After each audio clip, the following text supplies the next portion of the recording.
Hello, everybody. I'm Gordon Spence, your host, and welcome to this podcast of Indigenous Roots and Hoots, produced by the Legacy of Hope Foundation.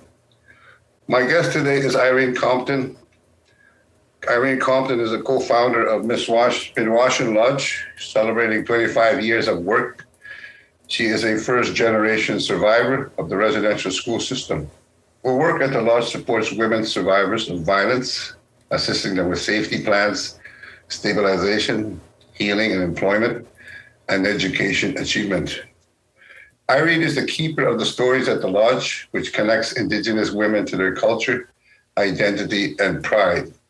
Hello and welcome, Irene. How are you today? I'm very good. Thanks for having me.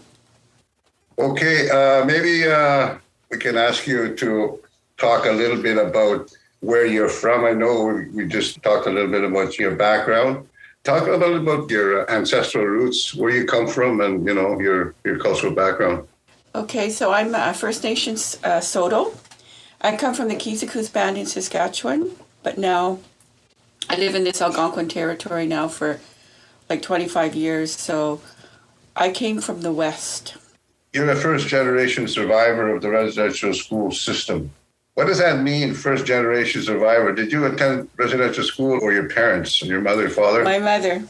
Being a first-generation survivor means that my mother went to residential school, and so we were the first generation impacted as a result of that.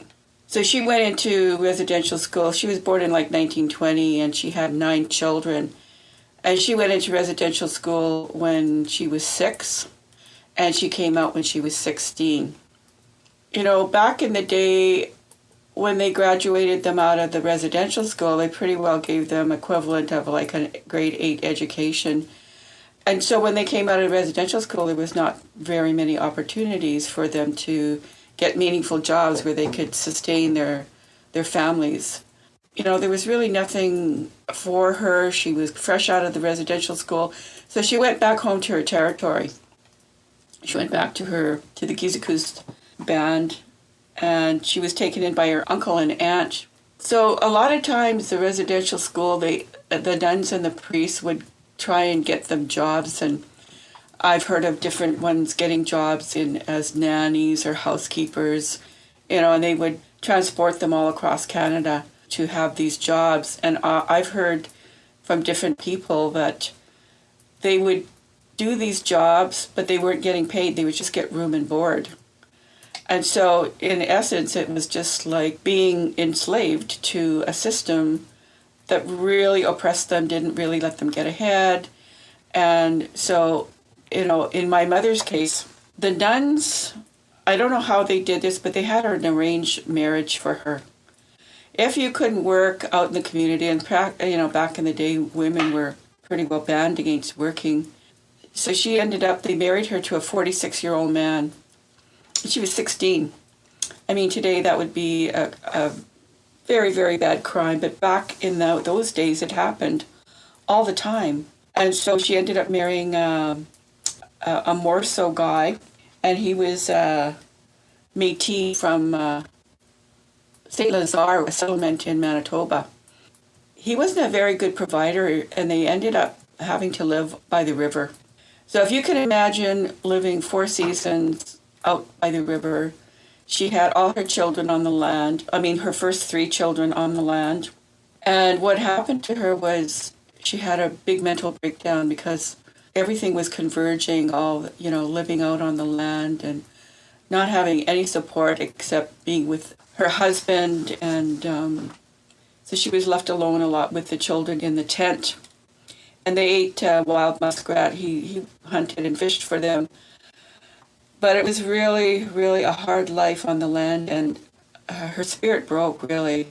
And so what happened was she told me the story about she was looking down on the ground, and it was a really sunny, bright day, and it was winter time. So the snow, she said, was just glistening really hard into her eyes, and her eyes were really bloodshot and red. And she said all of a sudden she seen a pair of boots, and then she looked up and she seen RCMP officer.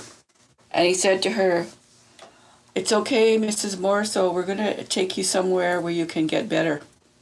She was glad to go because she knew she was totally broken. So they took her away to the Brandon Mental Hospital. So you can imagine this back in the 1940s. Back then it was like the asylum days where they locked patients away for a long time, and there was really no medication for patients at that time. There was no, except this one medication called Thorazine, and it was kind of like a hit and miss thing with their mental health as well. And they were doing a lot of experiments in those places, and she had to go through many, many series of shock treatment. And what the shock treatment does to you is it erases your memory so you can forget those traumas, and that's their way of healing their mind. And so she was in this big room, and she used to fly around. She actually felt like she was flying around in the room with all the spirits. And that's how she survived, was because she connected to those spirits. And eventually she got somewhat well, if you can imagine coming out of the mental hospital in the 1940s. Again, she was on her own again. Okay, now what is she going to do? Well, she wanted to get her children back.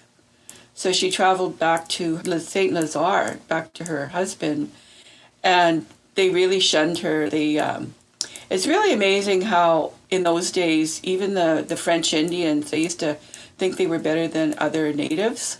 And they would even call, like my mother, they called her Sauvage because she was, she was native. She was full-blooded Indian, and they somewhat felt better than her. And I don't understand that, but that's kind of like what happened with her.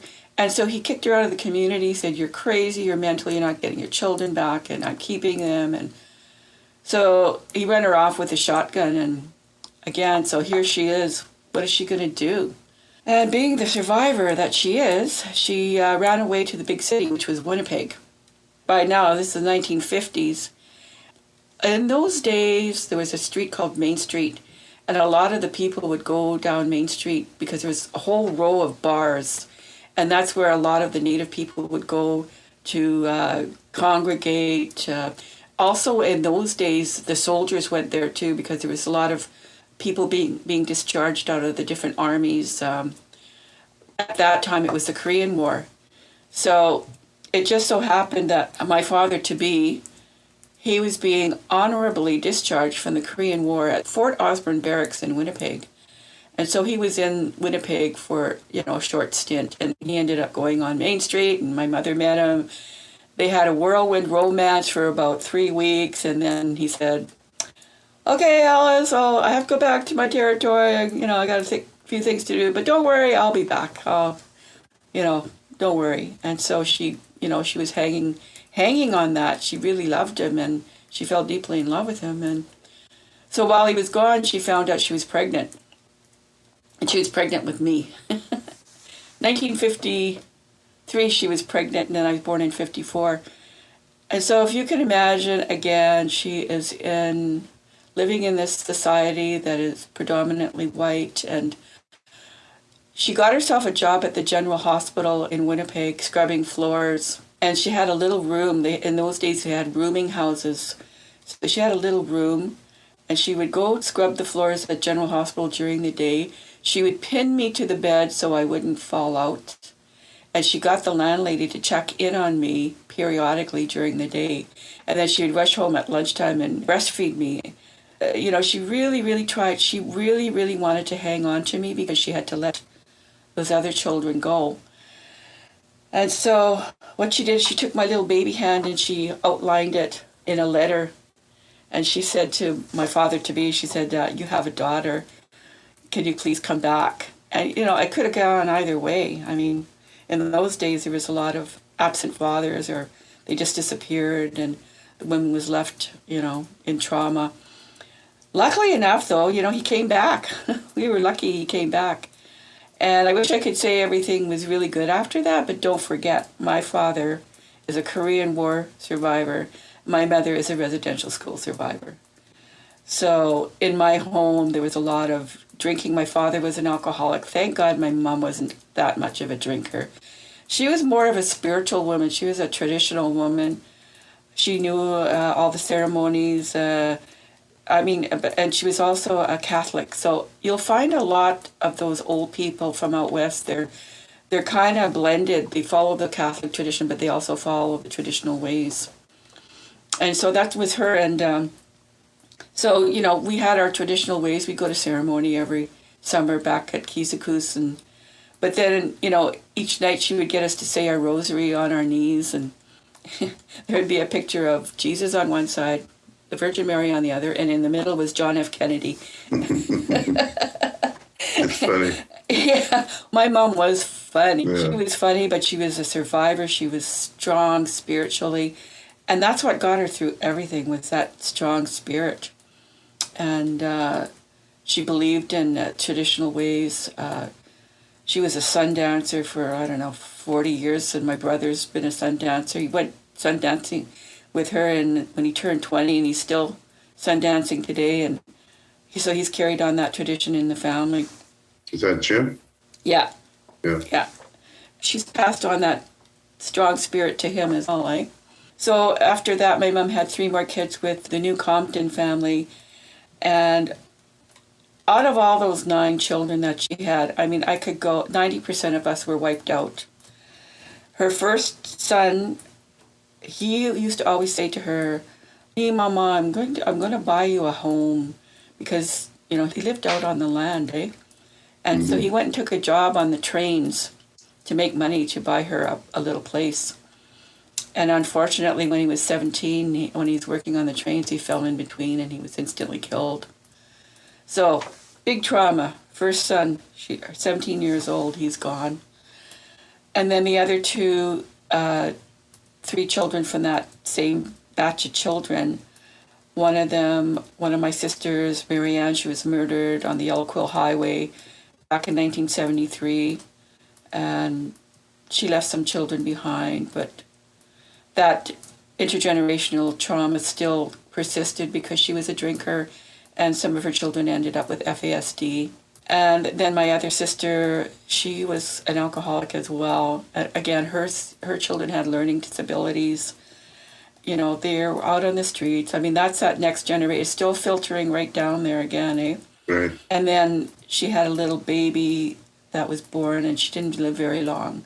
And that was Alice. That was her namesake. So that was the first batch of kids. And then she had one in between.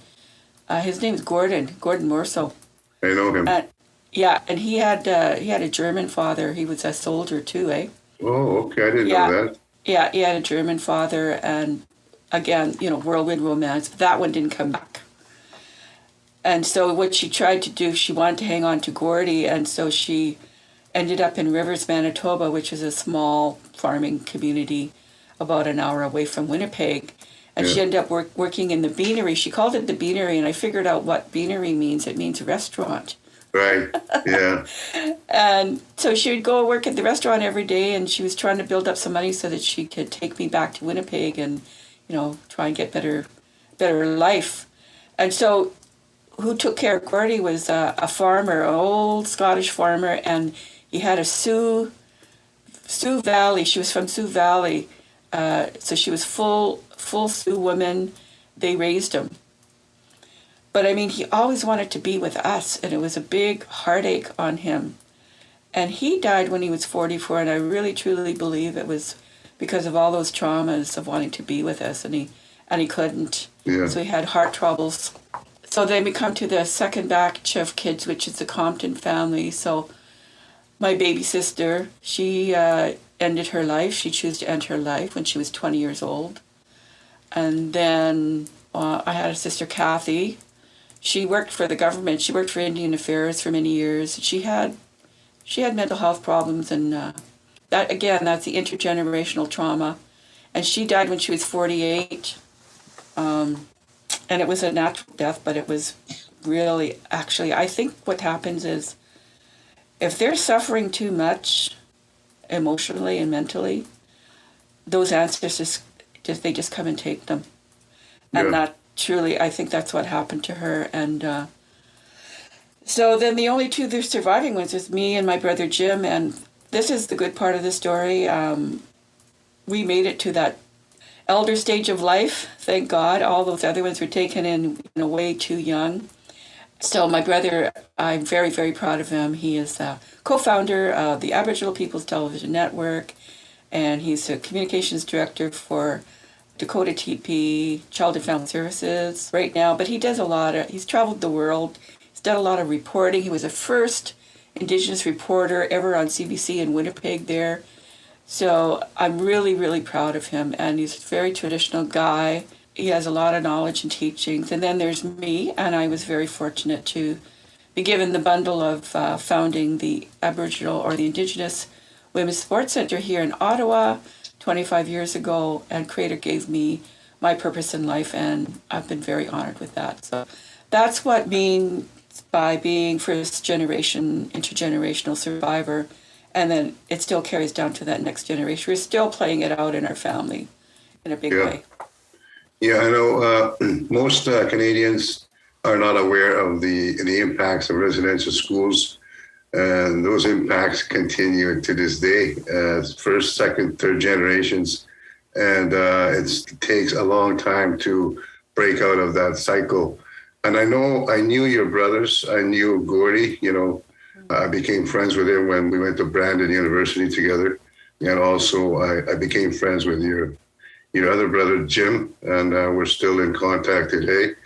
He's a fabulous guy, and proud to have him as a friend. Actually, he may be working on a film project that my wife's going to be involved in, so look forward to that, seeing him again. You're a co-founding member of the Minwaashin Lodge.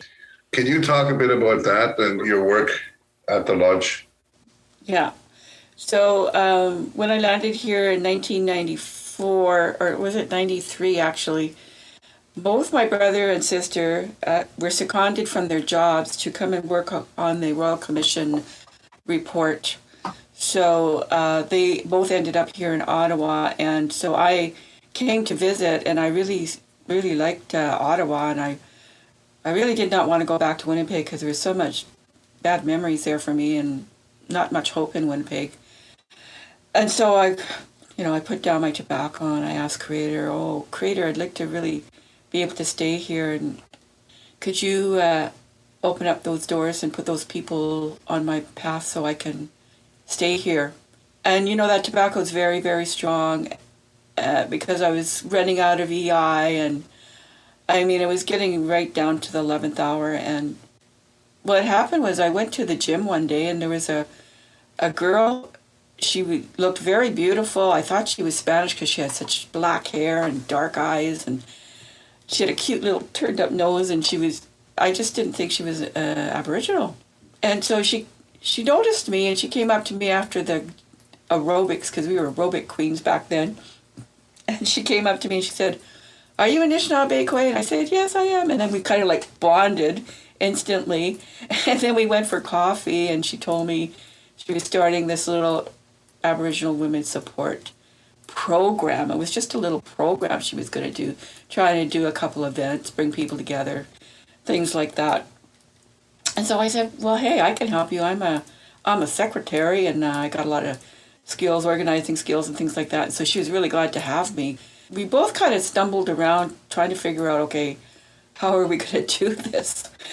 And so we got office space. That was the very first thing. We got 2 rooms in Chinatown. And then we got a whole bunch of office furniture donated to us. And most of it was from D&D. I remember all these big heavy metal filing cabinets with big locks on them. Everything was mismatched, but we felt good because we were starting something new. And so what she had to do is do some focus groups out in the community we actually had to do a needs assessment to see what were the issues, and if we were going to run a women's center, what would we be doing at that women's center? And so we did a lot of focus groups out in the community. It was called the Community Wheel Project. And we got a lot of information, feedback from that. And then with that, we wrote our needs assessment. And then we got some seed money. And it was just very basic seed money, just enough to pay the rent and her salary, I think that, and her salary was very low back then. And so, I was like continuing to volunteer because I believed in what she was doing. But at some point I thought, I don't know if we're going to get this place off the ground. I think, so I remember saying to her one day, I'm going to have to get myself a real job. And she kind of panicked and she said, don't worry, we'll get something for you. And, that's where Creator comes in. She got a grant. She got a grant for me. And so I don't know how many times I almost got laid off because there was no money. And then all of a sudden, I remember the second time I almost got laid off, she called a couple of women's organizations in Ottawa here, not the white women's organizations, and they chipped in for my salary.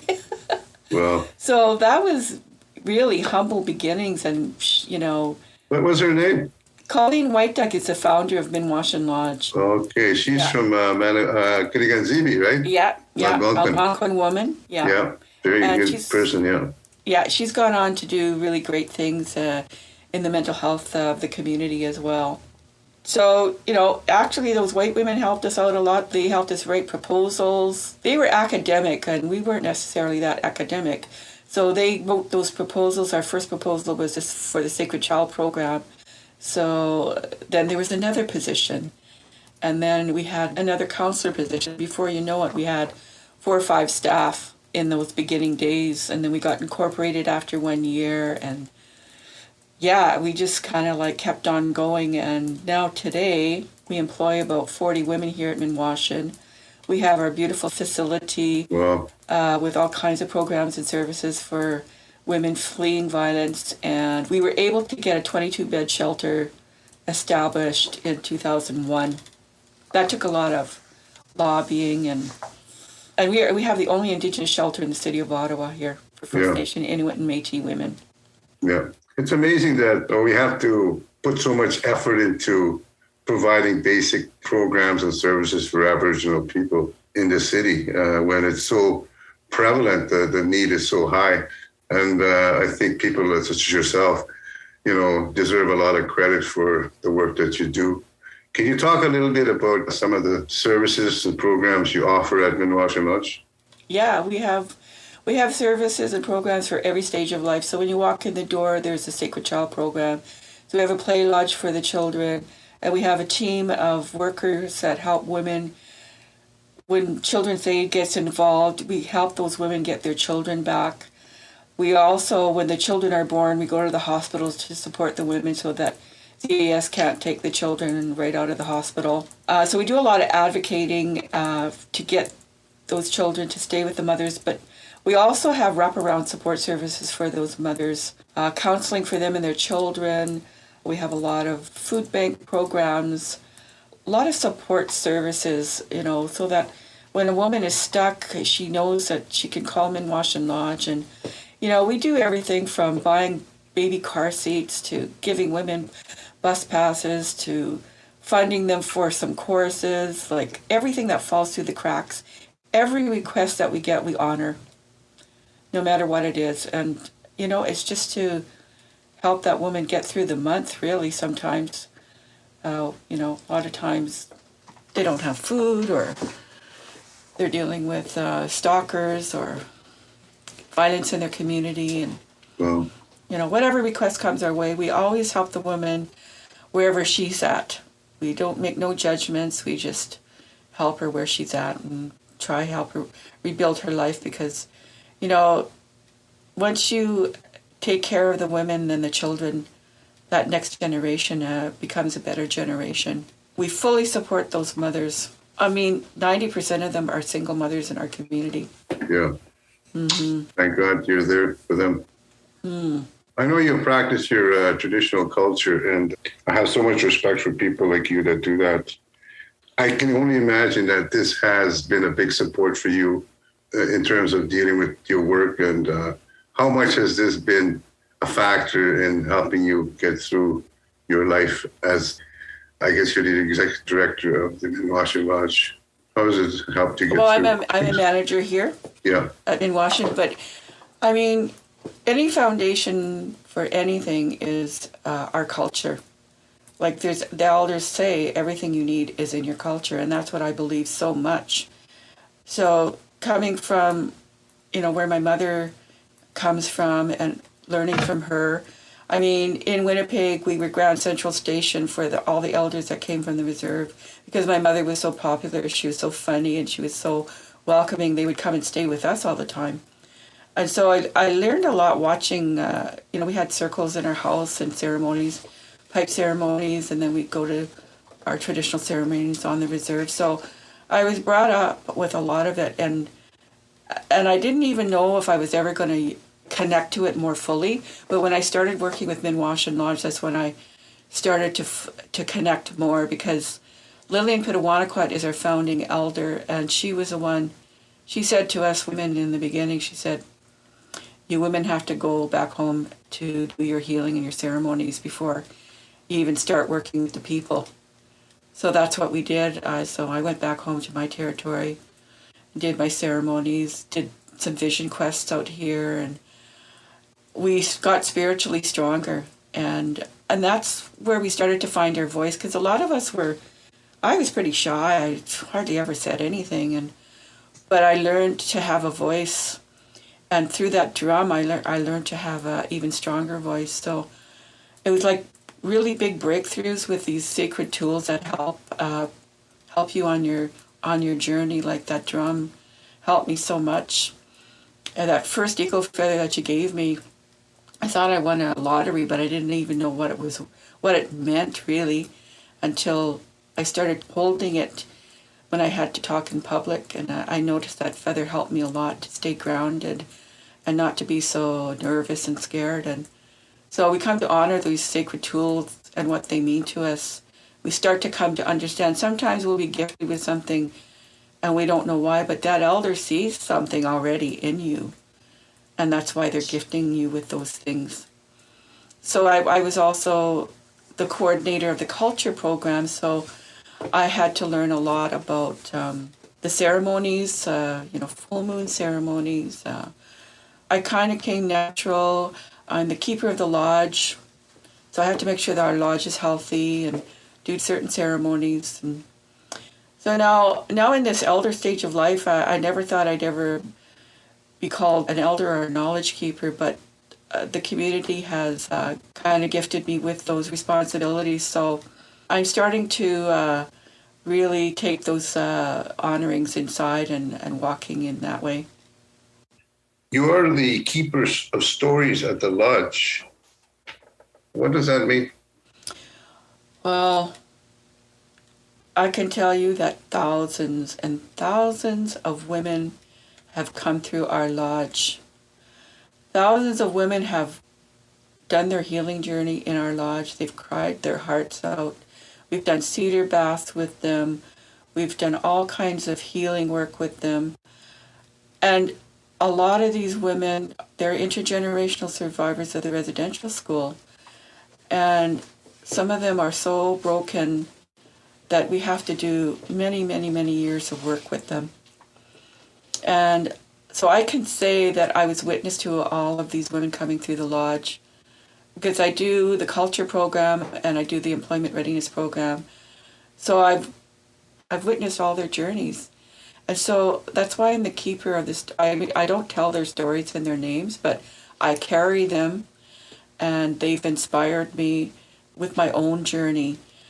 And I'm also the keeper of all the history of this place. Like, I know all the names of the 4 founding grandmothers, the wisdom keepers.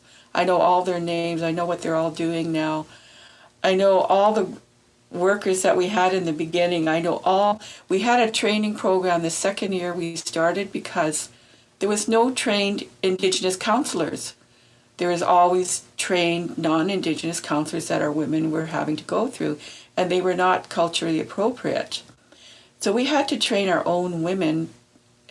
We had a violence against women training program that lasted 10 months, and we did it for 2 years. And the first graduates out of that program, some of them are still working here. So I was witness to that I mean, I've been witness to so many changes in the organizations, witness to the succession of executive directors, and I mean, I've just been witness to everything. So that's why they call me the keeper of the stories. If they ever want to know any history, I've got it all in my head or on my hard drive here. That's awesome. In the last few years, Canadians have seen protests and marches with regards to the residential school children who were found buried in unmarked graves in various residential schools across Canada, I guess starting out in BC. I'm not exactly sure where this orange T-shirt came from, and I know it's connected to that. It's actually kind of made it more visible, and more awareness has come out of it. Can you explain to our listeners what the orange T-shirt represents, what it's about? So the whole story goes through, I'm not sure of her name, but she, as a residential school survivor, and she, when she started her residential school, she had this, her mother gave her a beautiful orange sweater or T-shirt. I don't even think they had T-shirts back then. Probably was a sweater. And she was so proud of it. And when she went into residential school, they ripped it off her. And so she never forgot that feeling of that loss of that T-shirt. And I mean, it was not only the loss of that T-shirt that it represented a loss of language, identity, and pride of who we are as Native people. So that's what that T-shirt represents, is those losses. And so she's told her story, and so now that's kind of like the symbolism of the residential school, just like the red dress is a symbolism of the missing and murdered Indigenous women. So we take these beautiful stories and we transform them into ways of empowering that story to move across the land and to educate people. So, I mean, I just want to share with you, we had a big firekeeping for the residential school children in July at City Hall with grandfather Peter DeConte. And he told us that he's seen, from the four directions, he's seen all these people traveling to that sunrise ceremony, and they're all wearing orange T-shirts. So it's just like a big grand entry coming from all the streets of Ottawa to that fire. It was 5 o'clock in the morning to do the sunrise ceremony. We didn't expect that many people, but it ended up there was about 500 people that came out that morning, all in their T-shirts, to witness that ceremony. So there's a lot of support, and I think it's just kind of like getting bigger and bigger. And it's really good that that's getting bigger, because people will have more understanding of Canadian history. Yeah, I think there's a lot of good Canadians out there, absolutely. And I think our history as Indigenous people is just beginning to surface. I mean, the real history and about what's happened with Indigenous people over the last more than 100 years, I guess. And people, I think Canadians, especially non-Indigenous Canadians, are just beginning to understand and to realize, how much they've been kept in the dark about, what the truth has always been, and about how Indigenous people have been, treated over the years. My question is, we're getting close to the end, but I'm going to make this a two-part question, and it's about Canadians. I know there's a lot of support out there. The Legacy of Hope Foundation has had a tremendous response from non-Indigenous Canadians and organizations very recently, since all this stuff has come out about the children who were found in these residential schools. This is about what can Canadians do to support Indigenous communities. I know a lot of them have been expressing their concern about maybe making donations. I know that's part of it. And also the other part is, what kind of message would you have for Canadians in terms of building a better country and reconciliation? Well, I always like to look to the medicine wheel for how to respond to everything. So, try and get emotionally attached to this history, like to really understand what happened and to really internalize and feel and imagine what that generation had to go through and the subsequent generations.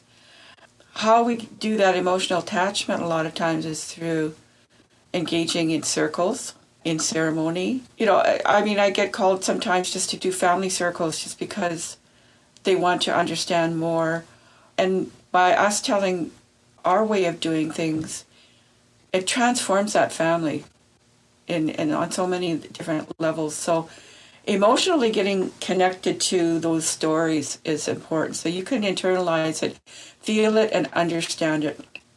And then mentally to really read up on the history or to go to those podcasts or, connecting to those people that are telling those stories so that you can mentally and academically take it into your mind and try and understand it.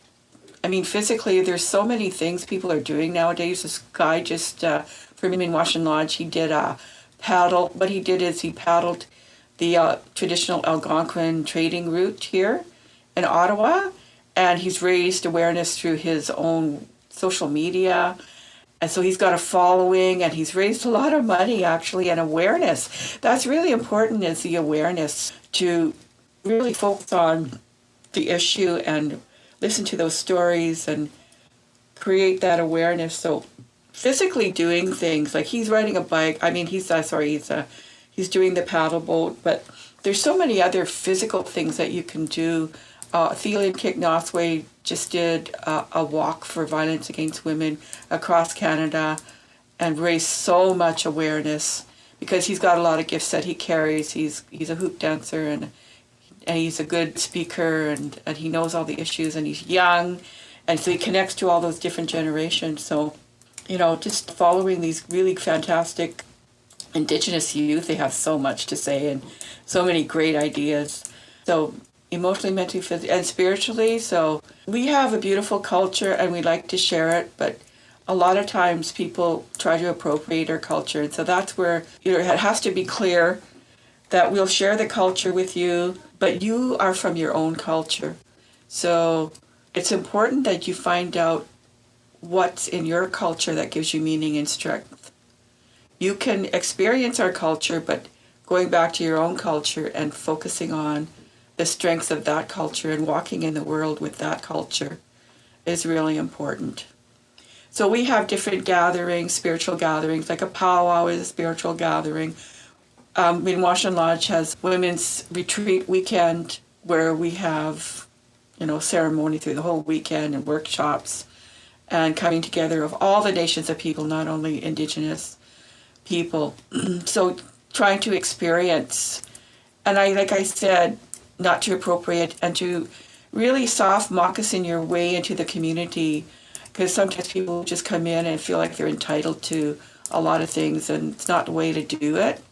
You just have to be really humble and be a good listener and, soft moccasin your way in. Don't forget that you have a culture of your own that will give you meaning and strength, and you can just share with our culture. So that's the medicine wheel of how they can help in your own ways. Thank you, Irene. I've been talking to Irene Compton, co-founder of Minwaashin Lodge in Ottawa and Indigenous Women's Shelter. She's also a community elder, knowledge keeper, drummer and singer, very inspiring storyteller, community leader, keeper of the stories. I wonder if you have, close off this podcast, Irene, do you have a song for us with your drum? Yeah, I could do a beautiful song. Okay. This is a really uplifting song. I really like it because it tells a story. And with our songs, we always acknowledge the original teachers. So this song is called Undayan, and it comes to us from Brenda McIntyre. She's an Indigenous woman that was staying in a shelter back in the day in Toronto. She's dealing with a lot of things, And so she said she took a walk to the park one day, and because she is a traditional woman and a song catcher, this song came to her. And so she went back to the shelter, the native shelter in Toronto, and she sang them this song, and they loved it so much that they changed their name of the shelter. And there's a shelter in Toronto called Andayan, which means our home. Okay. So I'm going to do 4 honor beats and take you into the song.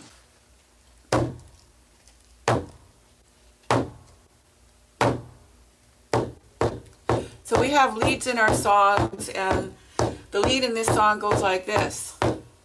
Hey ya, away hi yo, hey ya, away hi yo, hey ya, away away hi ya, hey ya, way oh away hi ya, away ya, oh hi ya, away on Diane. And in that southern direction, we sing to empower the youth. Hey ya, away hi yo, hey ya, away hi yo, hey ya, away away hi ya, hey ya, way oh away hi ya, away ya, oh hi ya, away on Diane. And in that western direction, we thank that makwa, that bear, that takes our actions and our words and makes them into reality. Hey ya, away hi yo, hey ya, away hi yo, hey ya, away away hi ya, hey ya, way oh away hi ya, away ya, oh hi ya, away on Diane. So this is the last round, and we're going to thank those ancestors for being in our podcast today and being in our circle. And I really felt their presence, and I hope you have too. And we're going to send them home back to that spirit world with this last round. Hey ya, away hi yo, hey ya, away hi yo, hey ya, away away hi ya, hey ya, way oh away hi ya, away ya, oh hi ya, away on Diane. There we go. Chimiwach. Thank you very much, Irene. Wachie. Hey, Christy.